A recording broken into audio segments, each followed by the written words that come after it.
The more you try to please, the less they respect you. This is the hidden law of human nature. No one dares to speak.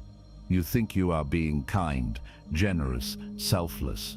But beneath the surface, every forced smile and every swallowed no turns into a silent betrayal of yourself.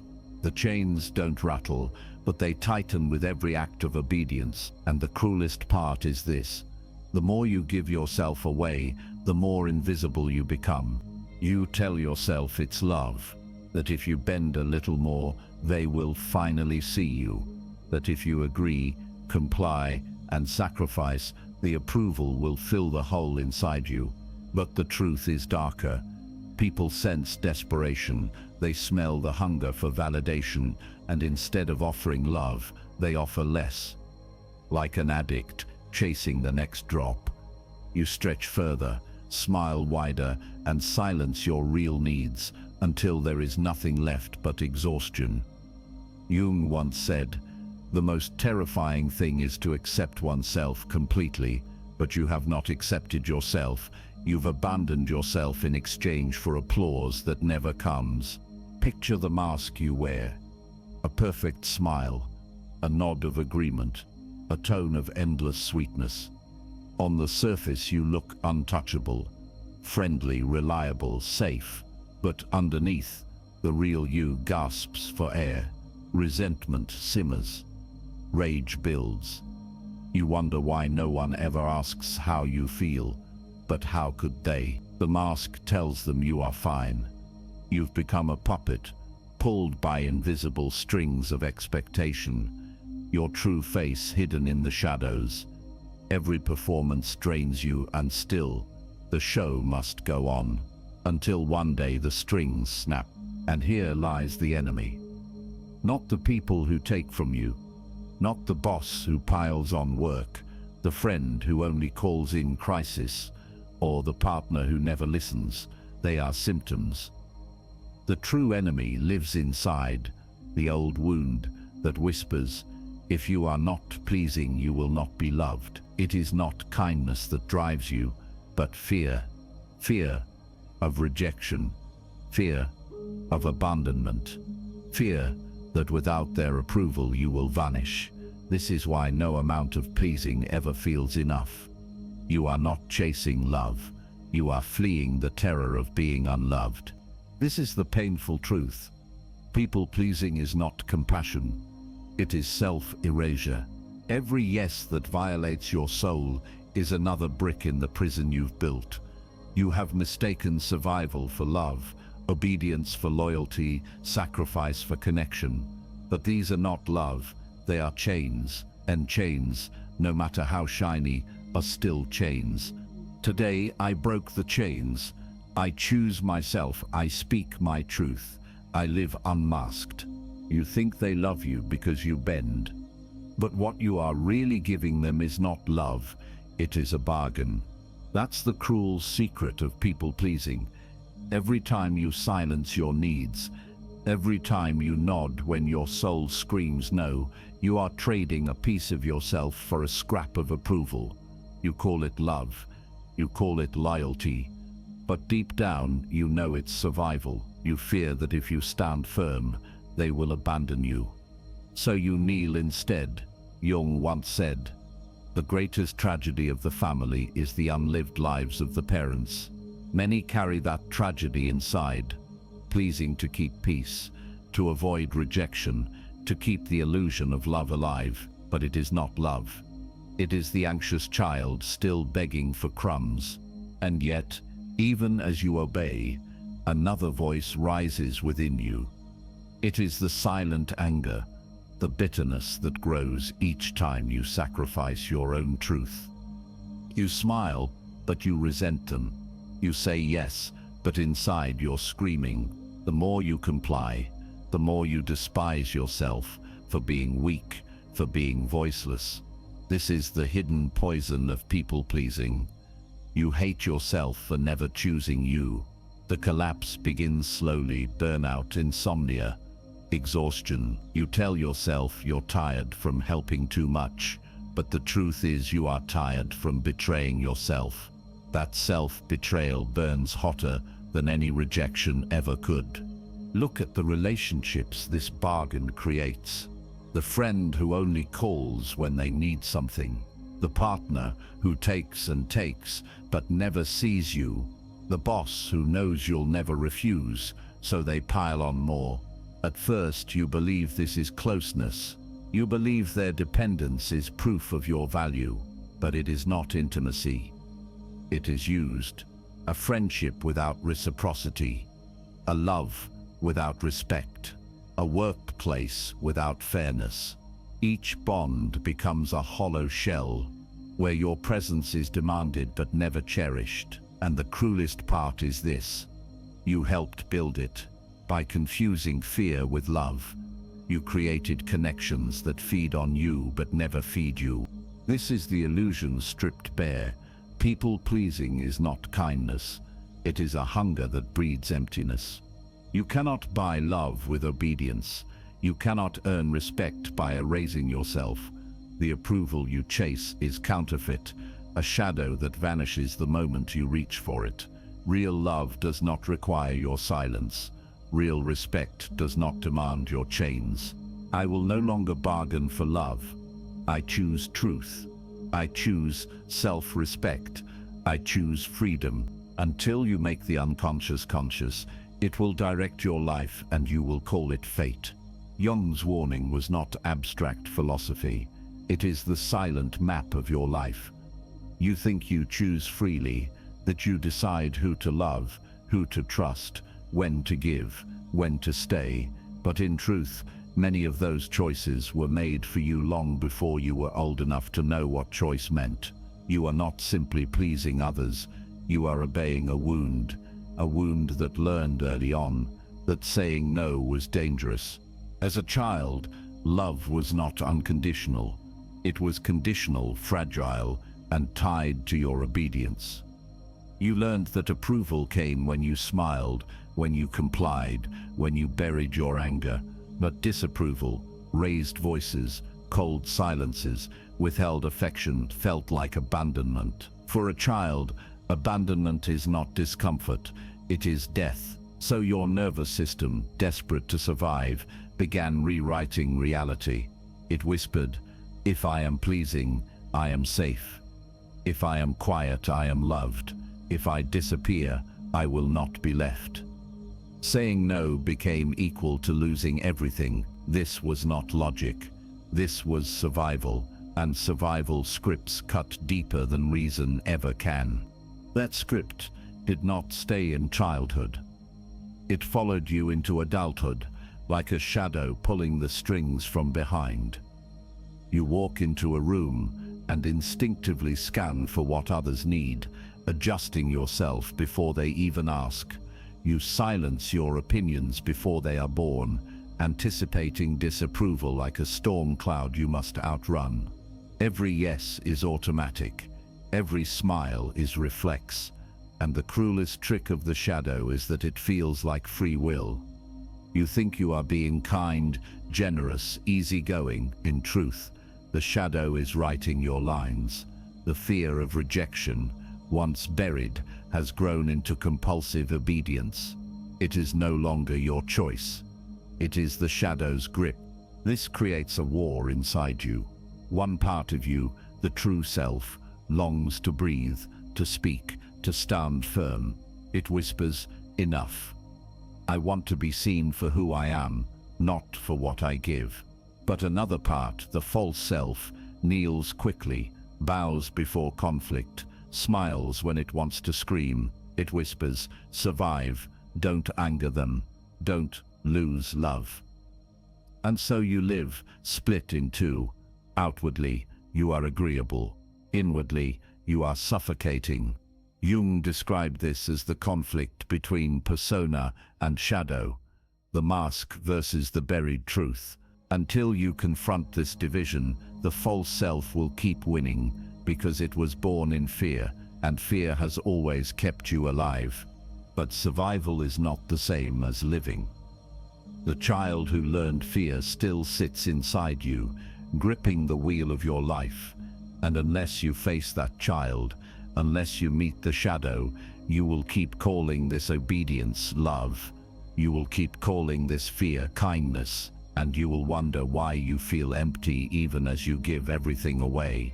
I am no longer a prisoner of my old wound. I see the shadow, I meet it, and I choose to live free. There is no coming to consciousness without pain.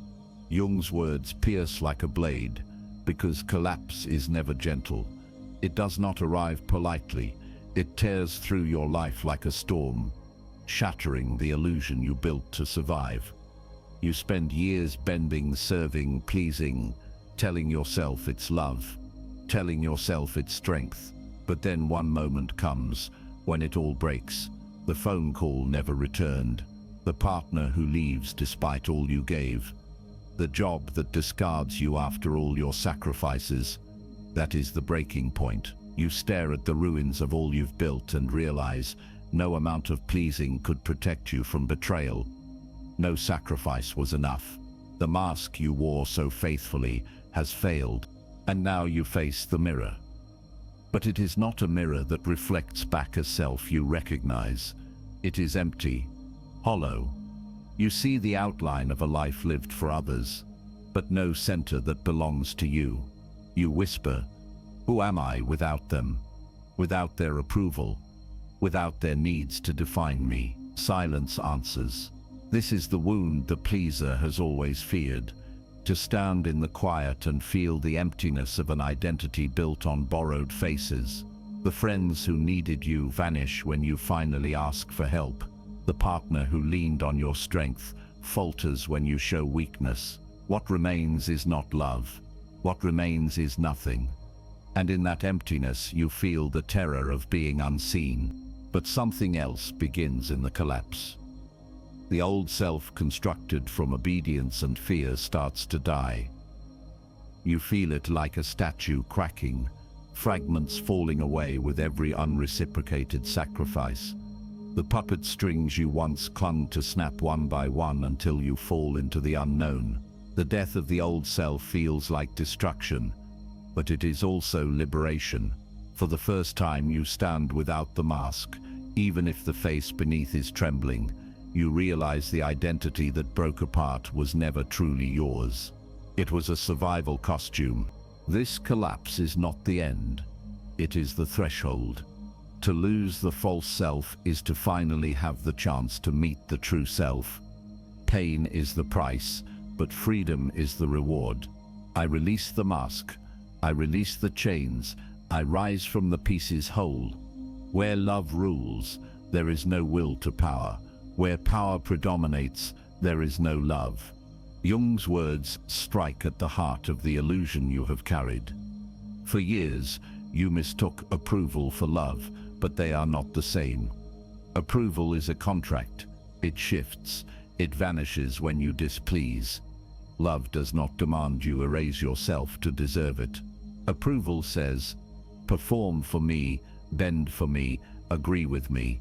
Love says, "Be as you are, and I will stay."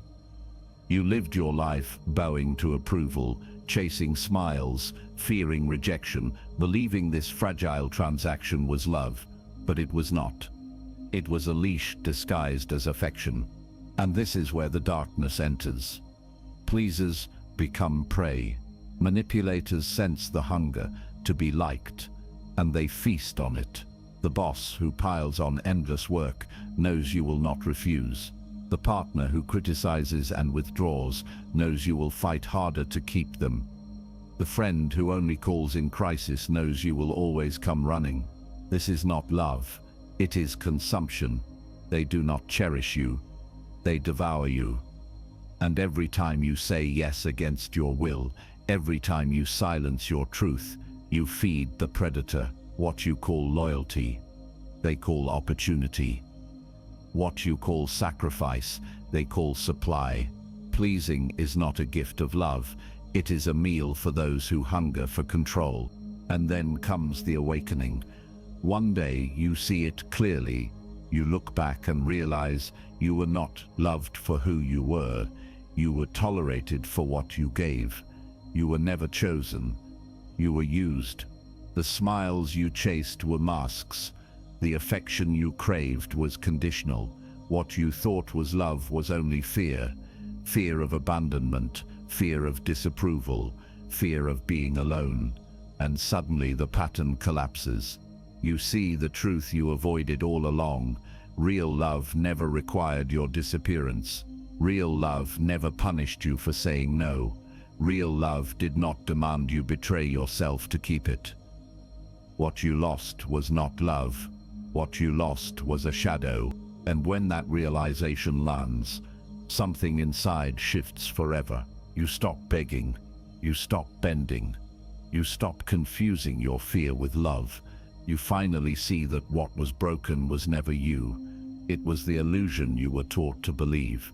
I no longer mistake fear for love. I choose truth. I choose respect. I choose real love. One does not become enlightened by imagining figures of light, but by making the darkness conscious. Jung's truth cuts deep here. To rise, you must first meet the very shadow you have been running from all your life. You cannot heal by pretending the fear isn't there. You cannot liberate yourself by denying that rejection terrifies you. The pleaser in you is not evil. It is the wounded child still trembling, still convinced that love will vanish the moment you disobey. Shadow confrontation begins when you stop fleeing that terror and instead look it in the eyes. Imagine yourself standing before it. A storm you have always tried to outrun, now raging in front of you. The fear of being disliked, abandoned, criticized, it feels unbearable. But when you stand still, when you refuse to bow, you discover something shocking. The storm does not kill you. The fear does not destroy you. In fact, it shrinks under your gaze. What was once a monster becomes a shadow on the wall. You realize that the fear of rejection is powerful only because you never faced it. Now, facing it, you reclaim your power. And with that courage comes your first weapon. The sword of no. For years, no has felt dangerous, forbidden, like a betrayal of love. But no is not betrayal. It is protection. It is the shield that guards your soul from being drained. Every time you say no, you cut a thread of the old chains. You refuse the boss who exploits you. You decline the friend who only takes. You stand firm with the partner who demands your silence. At first, your voice shakes, but then it steadies. No becomes not an act of rebellion, but an act of dignity. Each boundary is a declaration. My worth is not up for negotiation.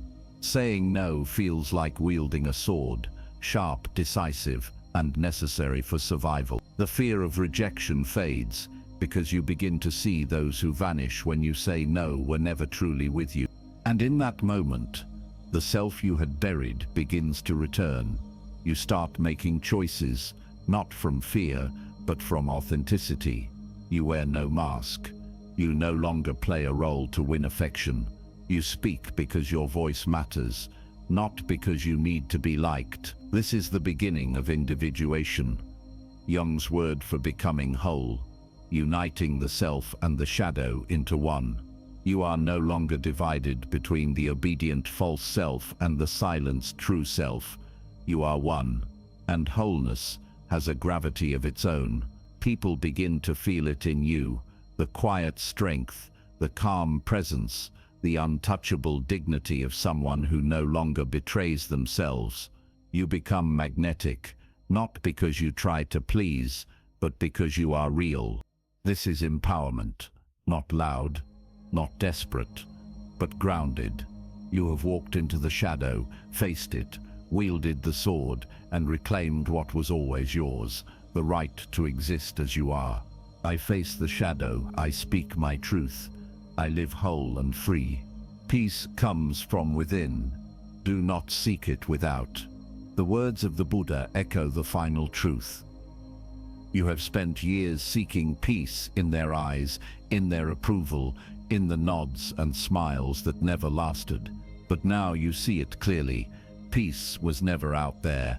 It was waiting inside you, buried under fear, under chains, under masks. Letting go of people-pleasing is not the end of connection. It is the beginning of real connection. It is not weakness. It is quiet power. And this power does not roar.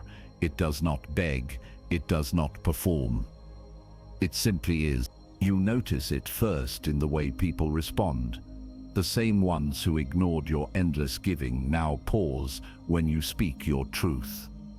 Your authenticity, once hidden, begins to command respect more than 1,000 acts of pleasing ever could. You walk into a room without shrinking, without scanning for cues, and people feel the shift.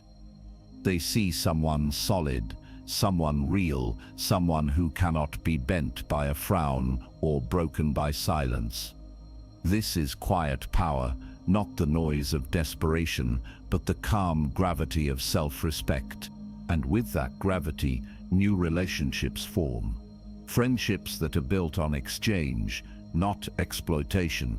Love that flows both ways, where you are seen and cherished as you are, not for what you give. Even in the workplace, the same no that once terrified you earns admiration. People trust you more when you stand firm than when you surrender. Boundaries, once your prison bars, become the very walls that protect your peace. For the first time, you belong to yourself, and in belonging to yourself, you find where you truly belong with others. This is the gift of leaving the chains behind. Not loneliness, but freedom. Not chaos, but peace. Not false love, but truth. The storm is over. The silence is no longer emptiness. It is home. I choose peace over chaos. I choose truth over approval. I choose myself, whole and free.